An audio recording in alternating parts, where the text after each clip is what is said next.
Muito bem, no Economia e Desenvolvimento dessa semana, eu tenho a honra de receber aqui a doutora Luciana Pereira da Costa, que é Novo Hamburguesa. Eu tenho um carinho muito especial, doutora Luciana, por Novo Hamburgo, que eu escrevi muito no NH. Durante muitos anos lá, era colunista do NH, e realmente a comunidade de Novo Hamburgo, ela é muito... Ela tem um aspecto interessante, que ela, para te integrar na comunidade de Novo Hamburgo, é difícil, mas depois que tu te integra, realmente a comunidade é muito querida, ela prestigia muito as pessoas de lá, tanto é que lá em Novo Hamburgo, jornal mesmo é o NH. Né? O NH é o grande jornal de Novo Hamburgo. Lá não entra jornal de nenhum lugar, Novo Hamburgo. Isso mostra assim, o carinho que as pessoas têm, o prestígio que elas dão à sua própria comunidade.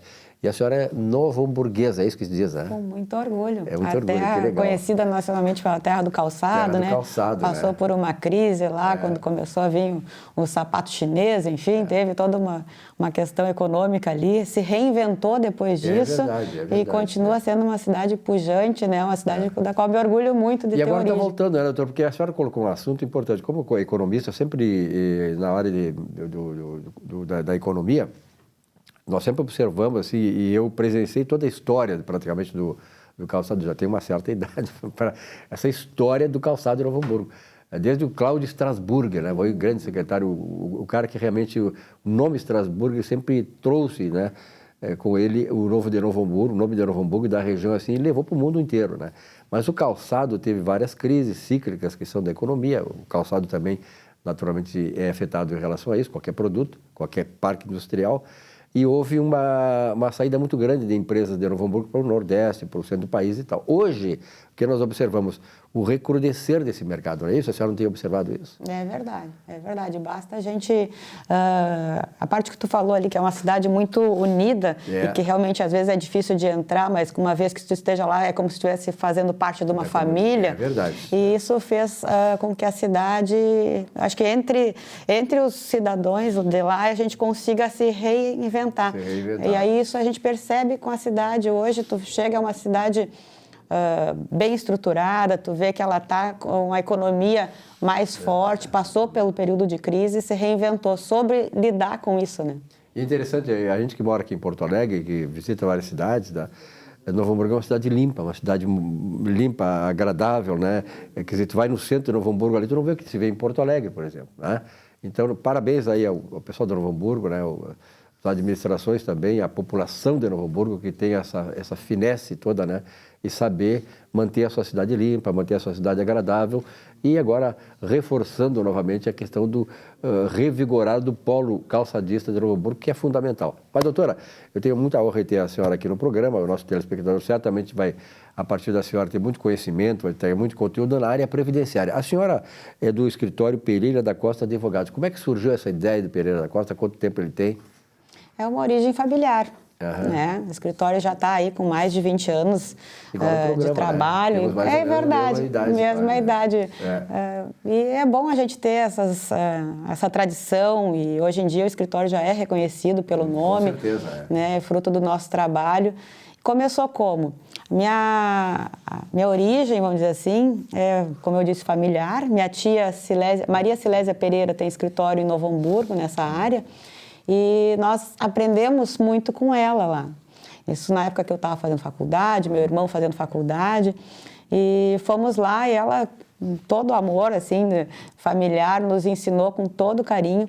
A minha mãe é juíza aposentada, juíza da área estadual, juíza... Tive a honra de conhecer a tua mãe, que está trabalhando lá contigo, que está nativa aí, né? Sim, é uma bem família ativa. muito unida e ativa, né? Bem ativa. É verdade. Vamos trazer ela mais uma vez aqui, como é o nome dela? Com certeza, Maria Isabel Pereira da Costa. Maria Isabel aqui não vai faltar, vai ter que vir aqui também, tá? Minha mãe, quando tu sai com ela, às vezes, agora a gente dificilmente vai ao fórum, mas quando tu ia ao fórum junto com a mãe, é uma graça, porque toda uma geração de advogados, de pessoal que está trabalhando, foi aluno dela.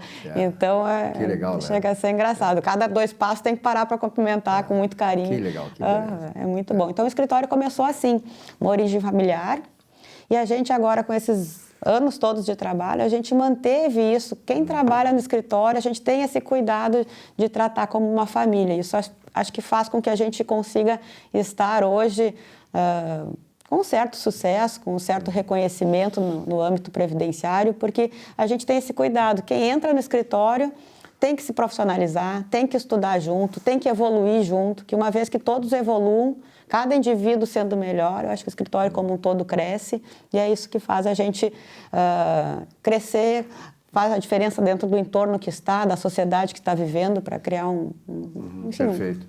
Isso é importante que a senhora falou na questão do crescimento e consolidação do escritório, porque ele trata exatamente de um problema, porque, veja bem, o Brasil era conhecido como o país jovem. Hoje nós somos um país já de idosos. Quer dizer, e a taxa demográfica do Brasil hoje é a metade do que era na década de 70.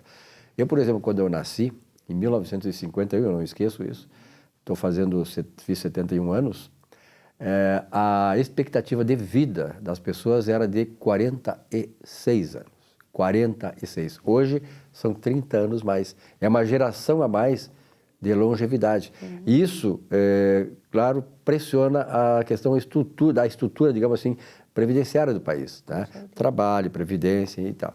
E a senhora trabalha na área da previdência. Então, naturalmente, o escritório ele cresce também à medida em que as demandas, né, da sociedade exigem gente especializada para conduzir essa questão da geração que está aí agora, né, se aposentando, vai se aposentar, tem problema na Previdência. É verdade. Esse assunto que tu tocou agora é muito importante. A gente teve agora, em 2019, a reforma da Previdência, e o que veio antes ali para fundamentar essa reforma é justamente isso, a inversão da pirâmide demográfica, né, o crescimento da população já com uma faixa etária mais avançada e como tratar isso no âmbito previdenciário, como é que vai ter custeio, né, para garantir essas aposentadorias. E foi esse, vamos dizer assim, um dos pontos principais para que a reforma acontecesse e está aí posta. E agora temos que lidar com ela. Eu acho que no âmbito assim, de pirâmide demográfica, previdência, o que eu noto é que a gente precisa, como país, melhorar a parte da cultura da previdência. A gente ter a cultura de pensar na velhice, a cultura de se planejar para o futuro. Como é que eu vou estar, vamos dizer assim, garantir meu padrão de vida quando chegar na idade mais avançada e eu não tiver mais a mesma força de trabalho. Eu acho que isso, como um país, assim, independente da alteração ser melhor ou pior na previdenciária, é uma questão assim de cultura, de educação, né, desde a faixa de idade mais nova, para que quando ela chegue lá na idade avançada, ela saiba como que ela construiu uma vida para chegar lá e ter garantido, vamos dizer assim, um bom sustento, uma dignidade, um bom padrão de vida. Quando ouço a senhora falar e com esse conhecimento que a senhora tem, não só da experiência, mas do conhecimento também, né, que também traz a experiência, eu fico pensando assim que, por exemplo, na escola, eu tirei jornalismo, economia, fiz mestrado em economia e tal, e em toda essa trajetória de estudar, eu estudei mais de 20 anos, porque isso exige muito, né? Sobretudo quando vai fazer o mestrado, exige 3, 4 anos para te só tornar mestre em alguma coisa.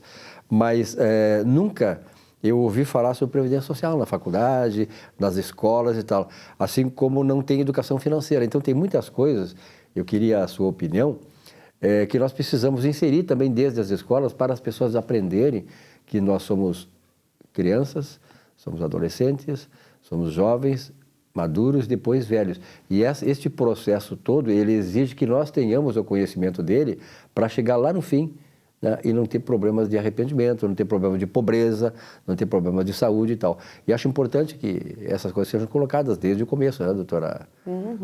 Isso é muito importante, eu acho que é uma questão até macro, não é só do ponto de vista assim, de quem atua no previdenciário, e esse especificamente desse planejamento, mas é a educação como um todo, pensar informar o cidadão que lá na frente vai saber, né, que história que ele construiu para chegar até lá. Porque o que acontece? Eu acho que quando a gente não tem essa preocupação e não tem essa formação nas idades que a gente está ali mais jovem, adolescente, adulto, a gente não se preparou. E o que vai acontecer? Vai vir para o Estado essa conta. Vai bater na porta do Estado ali em forma de benefício assistencial, em forma de alguma coisa que vai ter que ser socorrida essa pessoa. Então, muito antes, e não é raro, é o mais comum, as pessoas não vão buscar um benefício de assistência porque querem. é por necessidade. Precisam, porque não construíram antes uma educação, às vezes uma oportunidade. É isso que a gente tem que olhar. E não ir lá e atacar já, não vamos dar esse benefício. Não, esse benefício tem que ser dado agora. Essa pessoa está em estado de necessidade. O que aconteceu foi que a gente falhou antes na educação e na formação dessas pessoas para chegar nesse ponto. Lá atrás a falha, né? É isso aí. A senhora trabalha também na área de previdência privada? Privada também, na área tributária também. Então, a gente está nesse aspecto aí, vamos dizer assim, tanto na área do custeio e do benefício. Eu não conhecia a senhora, mas eu tinha já conhecimento do escritório. Pereira da Costa é um nome já que é muito ligado a essa questão da advocacia, né? E, sobretudo, na área da previdência social. Então, para encerrar essa entrevista com o doutor, que a partir de agora estará sempre conosco aqui, graças a Deus, né? Trazendo esse conteúdo, trazendo a informação, e mais importante é o seguinte, trazendo para você o esclarecimento, né? Sobre os seus direitos, de forma que esses seus direitos sejam garantidos ao longo da vida e não chega lá para exigir ela no final da vida, não tendo passado todas aquelas etapas importantes de um processo, porque é um processo todo isso que acompanha a gente, né, doutora? É verdade, é muito importante, é muito bom poder participar de um programa tradicional como esse, poder trazer informações para as pessoas. Eu acho que a repercussão que o teu programa tem é muito importante para a gente conseguir alcançar, às vezes, locais que a gente não teria alcançado. Hoje a internet está Então, a internet, estamos sem né? fronteiras, né? Isso é muito positivo com a informação. E nosso intuito aqui é trazer em cada programa um aspecto novo. E a matéria previdenciária está sempre mudando. Cada semana a gente tem uma novidade, às vezes cada dia tem uma novidade. É previdenciária, é trabalhista, quer dizer, onde a senhora atua também, né? Isso, assunto vai ter de folga.